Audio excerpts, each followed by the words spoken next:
Hi there, everyone. Today I'm reviewing The Idiot by Fyodor Dostoevsky. So, if you haven't seen my other Dostoevsky reviews, I've already done Crime and Punishment and Notes from Underground, and they're well worth taking a look.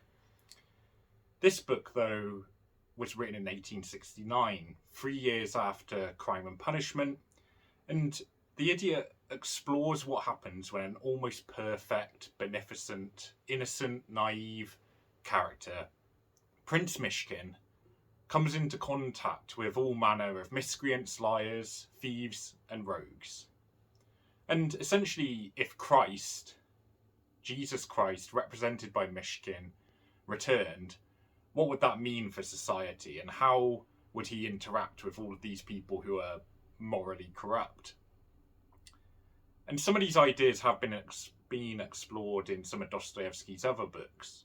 Traditionalist religious orthodoxy was being infiltrated in 19th century Russia by Western influenced nihilism and atheism. Religion, structures of morality were being replaced or growing into something new. Dostoevsky is asking through his books what will replace religion and the kind of void it's left. If there's no point to anything, what kind of morality actually remains? And he explored these themes in Crime and Punishment, but also he does it in this book.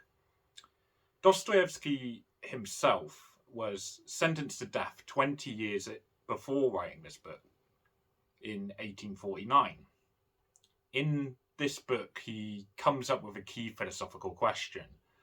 Does it kind of take a tragic or almost tragic life event like that to sort of trigger ourselves to think about how we live our lives?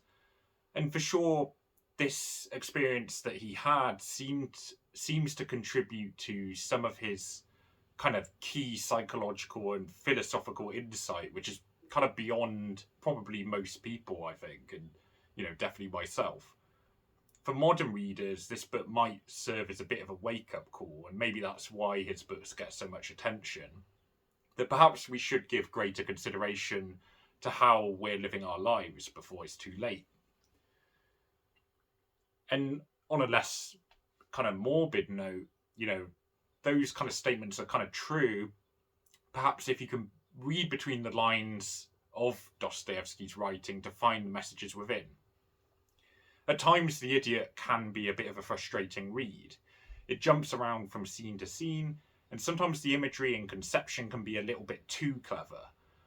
Often, you might miss something and kind of fail to see why something's being repeated so much. Prince Mishkin suffers epileptic fits, as the author did himself, and often it is actually serving as a kind of building up of tension, and then there's this climax of epileptic fit happens when something key occurs in the story. But in other sort of imagery elements, the story kind of meanders afterwards, after a big event, before building up to a big event. And sometimes you might find it a bit tiresome in a way, but it's all representative of what's going on with the characters, and also, that sometimes the actual journey is more important than the destination. And I'll touch on that later.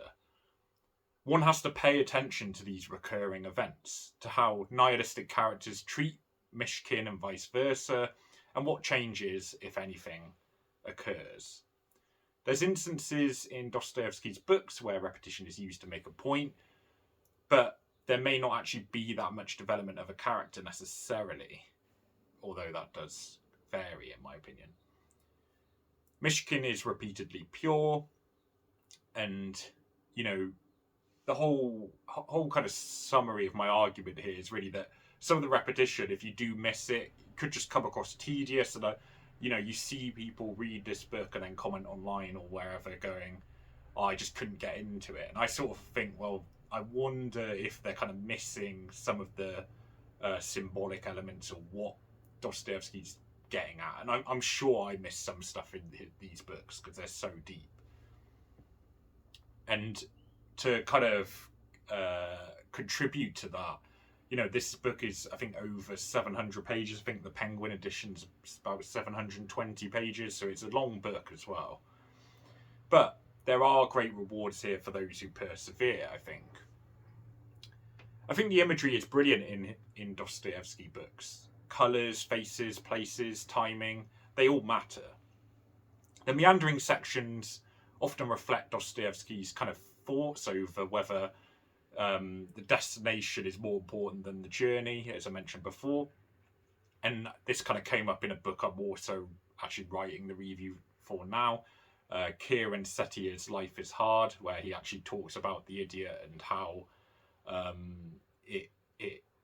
Dostoevsky wrote the book in this way, where he kind of deliberately sort of just writes about the journey. The journey can be a bit meandering, actually. So what does that mean? Does that mean the destination's more important? But in terms of his imagery, events are really key, scenes are key, character anxieties are reflected by epileptic fits, faces are described to reflect the character's true nature. Rogojin is basically the kind of foil to Mishkin. He's the devil to Mishkin's Christ.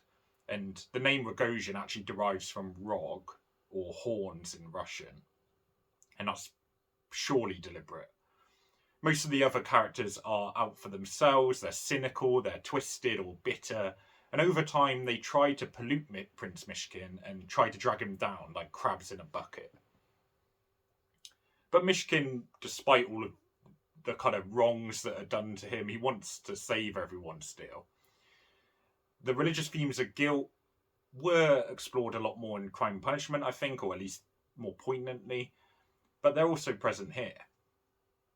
Is Mishkin absolved because of his constant goodness?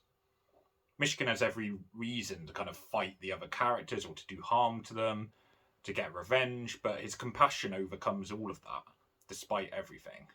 But ultimately, it kind of ends up harming him, which I won't spoil, but, it doesn't all work out that great, even though he doesn't compromise his morals. Yet the end of the book seems to suggest that someone of this kind of nature, this kind of perfect, beatific nature, can't cure society on their own.